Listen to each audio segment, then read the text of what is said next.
¿Qué tal amigos? Muy buen día. Soy el maestro Ezequiel Lupercio Parra. Bienvenidos. Para muchas personas, la idea de crecer en un lugar, en un contexto familiar, en un contexto de crianza, dentro del cual los hicieran sentir valiosos o al menos igual de valiosos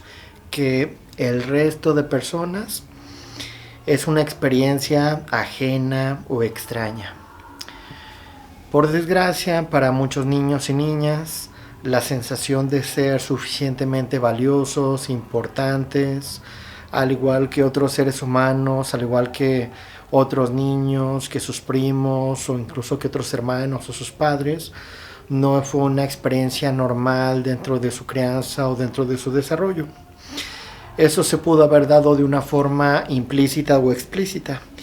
Explícita porque abiertamente se les dijo que no eran tan importantes en comparación a otras personas. O sea, verbalmente se les dijo, tú eres menos importante que yo, tú eres menos importante que tu hermano, tú eres menos importante que fulanito, etcétera. E implícitamente, porque si bien no se decía abiertamente, las cosas en el hogar se trataban así, como si hubiera un papá, un familiar o una persona X que tenía una mayor importancia que ellos o que ellas, y que a pesar de que hubiera choques, conflictos o algún tipo de malestar, la primacía la tenía la otra persona y ellos o ellas, o sea, el niño o la niña, siempre iban a quedar en segundo lugar o en último lugar. Es decir, implícitamente se daba el mensaje, tú eres menos importante. ¿Ok? Entonces, dentro de estos hogares pueden haber una orientación narcisista, psicopática, padres con trastorno límite de la personalidad o inmaduros emocionalmente en cualquiera de sus versiones o características. Entonces, muchos de estos niños van a crecer con esta sensación de ser menos valiosos y menos importantes en comparación a otros niños o en comparación a otras personas. Dentro de las consecuencias que van a tener dentro de su desarrollo por esta sensación de ser menos importantes, se van a encontrar el de ser demasiado complacientes, el subyugar sus necesidades o el adoptar un esquema de vida o un patrón de vida dentro del cual se sacrifican demasiado por las demás personas. Entonces, como lo hemos mencionado mucho en otros videos, en otras clases, sería muy importante considerar que un patrón de vida dentro del cual estamos nosotros constantemente sacrificándonos por los demás, negando nuestras propias necesidades, negando nuestros propios deseos, negando nuestras propias opiniones, negando nuestras propias tendencias, pues nos va a llevar a la infelicidad, inevitablemente, a la frustración, a la amargura y una sensación muchas veces de que estamos nosotros esforzándonos para que todo el mundo esté bien, pero que nadie se preocupa por nosotros. Uno de los resultados, pero básicamente es esta sensación de que nosotros nos preocupamos por todo el mundo y que nadie se preocupa por nosotros, y que nuestra vida se va convirtiendo en una situación de cada vez más infelicidad, de amargura, de tristeza, de angustia, incluso de irritabilidad, y en muchos de los casos nunca queda muy claro a qué se debe esto, porque estos niños y niñas que crecieron en estos entornos en donde se suprimía su voz, se negaban sus necesidades, ni siquiera tienen la capacidad emocional o verbal de identificar qué es lo que sienten, de identificar qué necesitan, de identificar aquellas cosas que realmente los molestan y poder actuar en consecuencia. Entonces, dentro de el proceso de recuperación que requeriría tener una persona que estaría dentro de que ya se ha dado cuenta que ha estado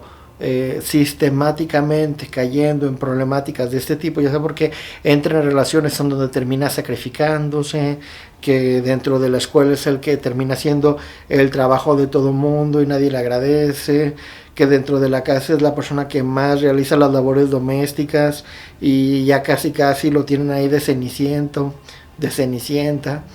que en el trabajo es quien lleva la mayor carga, es decir, la persona que termina teniendo el mayor sacrificio, la mayor subyugación, o la persona que en la búsqueda de buscar la aprobación de los demás se enfoca demasiado en estos actividades simbólicas que le podrían palomear la aprobación ajena, sin enfocarse en las cosas que realmente a él o a ella le podrían dar una satisfacción o una felicidad auténtica, ¿sí? Entonces, todo esto, una de sus causas originales puede deberse a que no se le enseñó desde niño, desde niña, a identificar esas necesidades, a honrarlas y a actuar a consecuencia de ellas. Entonces, si ya en determinado momento hubieran identificado que este es el problema al cual se ha enfrentado,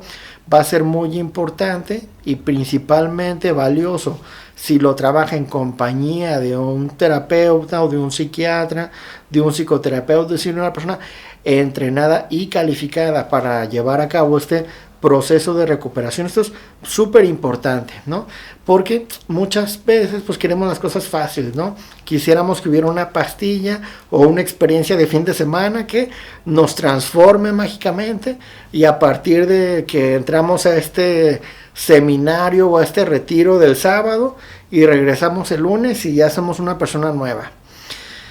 Pero esto no puede ser así, porque requiere de muchísimo trabajo, no solamente interno, sino de adquirir muchísimas herramientas de vida que no habíamos aprendido durante muchísimas décadas, y no vamos a aprender como si fuera una película en donde nos inyectan la información y el día de mañana ya sabemos manejar el helicóptero, kung fu y todos los idiomas necesarios para hacerle frente a la nueva vida, sino que va a ser un proceso gradual de aprendizaje de muchas herramientas, de no solamente comprender muchas cosas nuevas de la vida, sino también las habilidades prácticas para llevarlas a cabo. Y esto requiere tiempo, requiere atención, requiere dedicación, pero nosotros estamos dispuestos a dedicarle todo ese tiempo, esa dedicación, esta disciplina, porque vale muchísimo la pena, porque es lo único que nos va a permitir tener una vida muchísimo más equilibrada, una vida muchísimo más plena, dentro de la cual ya no nos vamos a estar sacrificando, sino que vamos a estar honrando nuestras propias necesidades, nuestras propias emociones, y por lo tanto vamos a poder disfrutar de una mejor salud mental, emocional, o una vida más equilibrada, o como ustedes quieran llamarlo. Entonces, punto número 1, ya identificamos que estamos dentro de este proceso a lo mejor de un estilo de vida en donde nos orientamos demasiado a la vida de los demás, nos suprimimos, respetamos más a los demás de lo que nos respetamos a nosotros mismos, y por lo tanto necesitamos llevar una vida muchísimo más equilibrada. Ya lo notamos, quizás idealmente ya tenemos la compañía de algún profesional de la salud mental entrenado, capacitado, acreditado para acompañarnos dentro de este proceso, que ya tiene experiencia en este tipo de casos y nos va a orientar. Lo normal es que podamos crear una conceptualización coherente con nuestra historia de vida, dentro del cual se va a entender como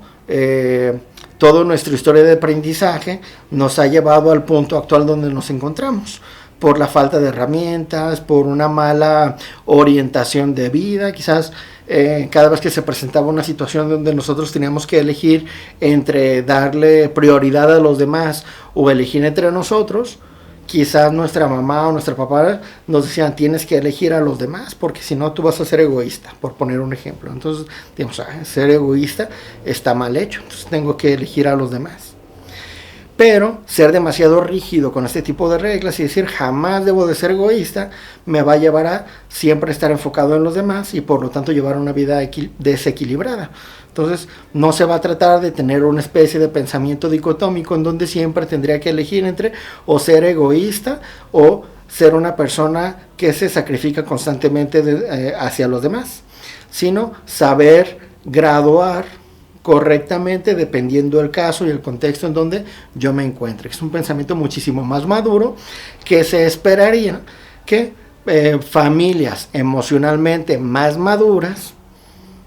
y con una cultura más sofisticada y más desarrollada pudieron haber educado a los hijos pues en este tipo de herramientas, como en muchos casos sí se da, ¿ok? Entonces quizás ya pude haber dado esta conceptualización, ya tengo una mejor comprensión de mi historia de aprendizaje, entonces ya logro identificar cómo se ha dado mi aprendizaje problemático hasta el momento actual. Entonces lo siguiente sería empezar a enlistar, identificar cuáles